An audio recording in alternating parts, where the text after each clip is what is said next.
Depuis toujours, il existe une bataille invisible, un affrontement entre la vérité et le mensonge, entre la lumière et l'obscurité.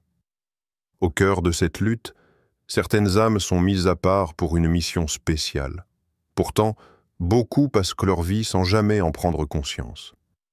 Mais si vous faisiez partie de ces personnes appelées à quelque chose de plus grand, et si, depuis votre enfance, des signes avaient été placés sur votre route pour vous guider vers votre véritable destinée, ne passez pas à côté de votre appel. Si ces mots résonnent en vous, ce n'est pas un hasard. Les signes ont toujours été là. Mais les avez-vous remarqués? Abonnez-vous dès maintenant et activez la cloche pour ne rien manquer des prochains messages qui peuvent transformer votre vision de votre destinée. Likez cette vidéo pour qu'elle touche plus de personnes en quête de réponses. Partagez en commentaire. Avez-vous déjà ressenti un de ces signes dans votre vie? Votre mission commence ici. Les indices. Que vous êtes destiné à une mission. Il y a des signes qui ne trompent pas. Depuis votre plus jeune âge, peut-être avez-vous ressenti quelque chose de différent. Une impression diffuse mais persistante que votre existence ne suivait pas le même tracé que celle des autres. Ce n'était pas une simple impression. Ce que vous avez vécu, ressenti et traversé était peut-être l'empreinte d'une destinée qui vous dépasse. 1.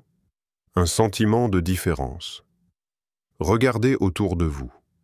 Certains semblent parfaitement adaptés à leur environnement, intégrés sans effort dans la société, acceptant ses règles, ses ambitions, ses désirs matériels. Et puis, il y a vous. Vous avez toujours eu ce sentiment d'être en décalage, comme si le monde dans lequel vous évoluez ne résonnait pas avec votre être profond.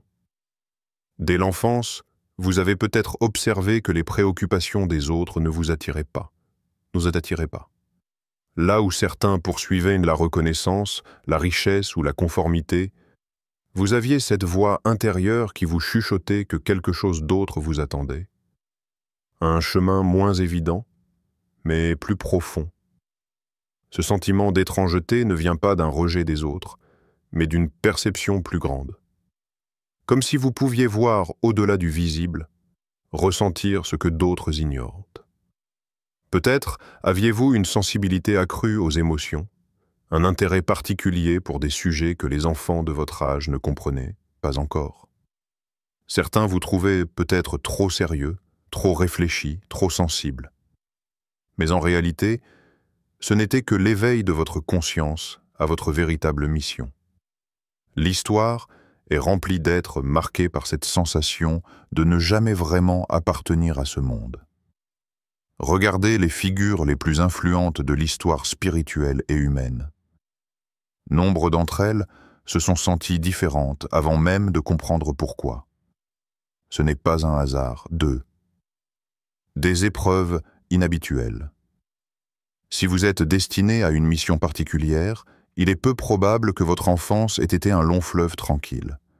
Peut-être avez-vous traversé des périodes de solitude, de rejet ou de lutte qui semblaient injustifiées. Peut-être avez-vous eu des épreuves que d'autres autour de vous ne semblaient pas connaître. Pourquoi ces difficultés dès le plus jeune âge? Parce que l'âme se forge dans l'adversité. Un destin exceptionnel ne peut naître sans épreuve. Ceux qui sont appelés à influencer le monde passent par des tests qui les forcent à grandir plus vite, à comprendre plus profondément et à voir au-delà des illusions.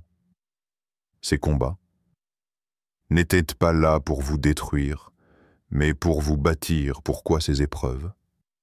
L'histoire l'a prouvé encore et encore. Les âmes destinées à un grand dessein ne traversent jamais la vie sans encombre. Au contraire, elles semblent marquées par une série d'épreuves qui, pour une personne ordinaire, pourraient paraître accablantes. Pourquoi? Pourquoi ceux qui portent une mission en eux sont-ils souvent ceux qui doivent surmonter les plus grandes souffrances? L'adversité, un feu, qui purifie. Imaginez un métal précieux. Avant de devenir une œuvre d'art, un bijou éclatant ou une lame tranchante, il doit passer par le feu. Sans ce feu, il reste brut, sans éclat, incapable de remplir sa véritable fonction. Les épreuves sont ce feu.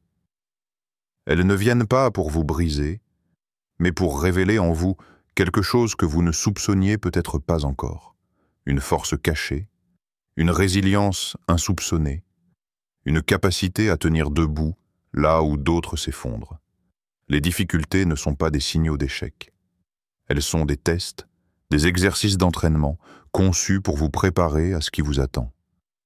Car une destinée de grande ampleur ne peut être portée par quelqu'un qui n'a pas été forgé, éprouvé, affûté. Les épreuves.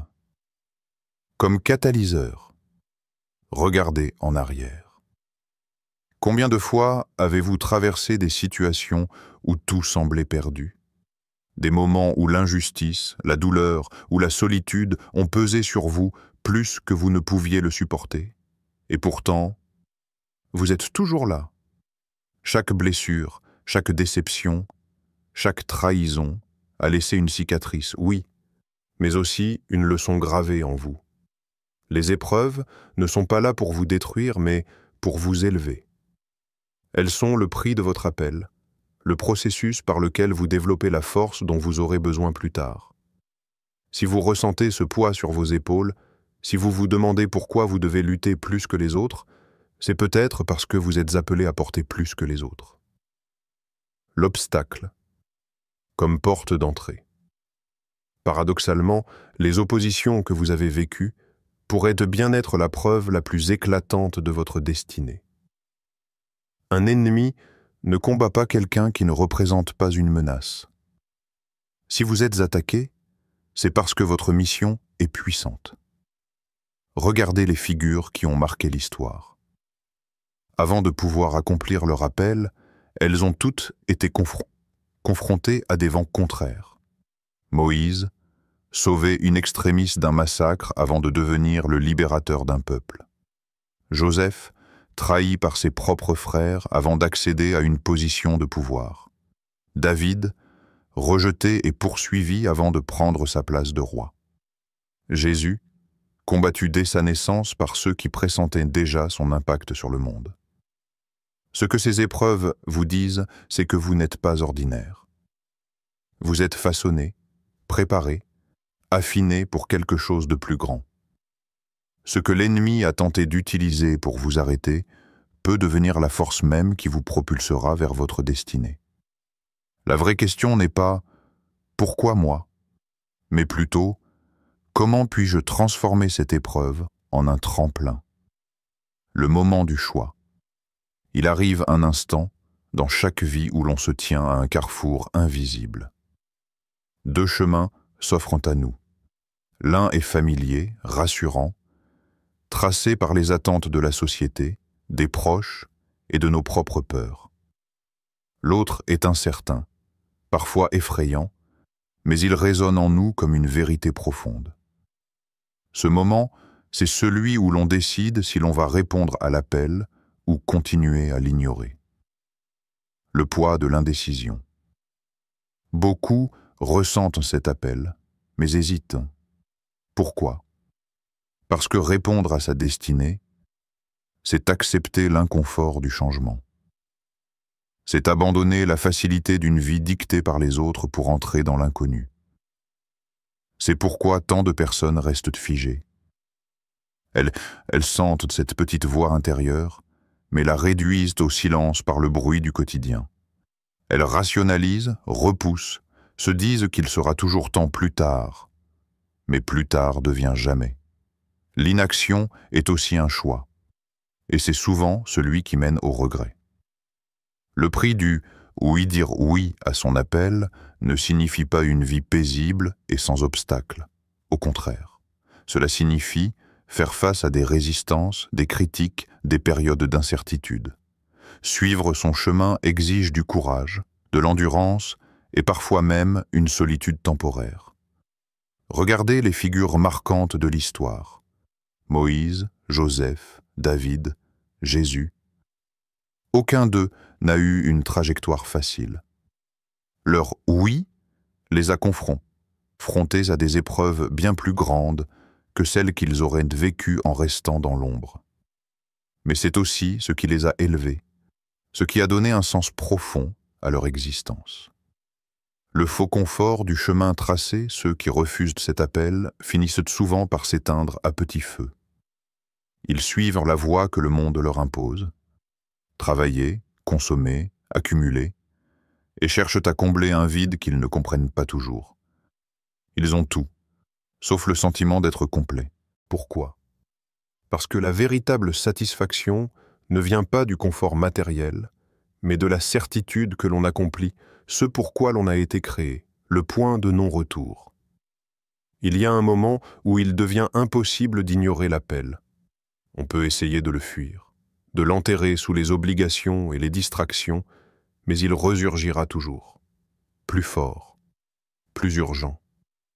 Le véritable choix n'est pas entre facilité et difficulté, mais entre vie authentique et existence vide. Alors, que ferez-vous? Un instant de vérité. Il y a des moments dans la vie où tout devient plus clair, des moments où ce qui semblait flou prend enfin du sens. Peut-être est-ce ce que vous ressentez en ce moment. Ce frisson intérieur, ce battement plus fort dans votre poitrine. Ce n'est pas un hasard. Regardez en arrière. Ces expériences qui vous ont marqué, ces obstacles qui ont tenté de vous briser, ces intuitions que vous avez ignorées, et si tout cela formait un puzzle dont l'image commence enfin à apparaître? Et si, depuis le début, chaque douleur, chaque échec, chaque rencontre faisait partie d'un plan plus grand? Certains passeront leur vie à chercher des réponses sans jamais oser ouvrir les yeux. D'autres comprendront qu'il est temps. Le temps de voir, le temps d'agir, le temps d'accepter. Il n'y a pas d'accident. Si vous êtes ici, maintenant, c'est que votre appel vous poursuit. Alors, que faites-vous de ce moment?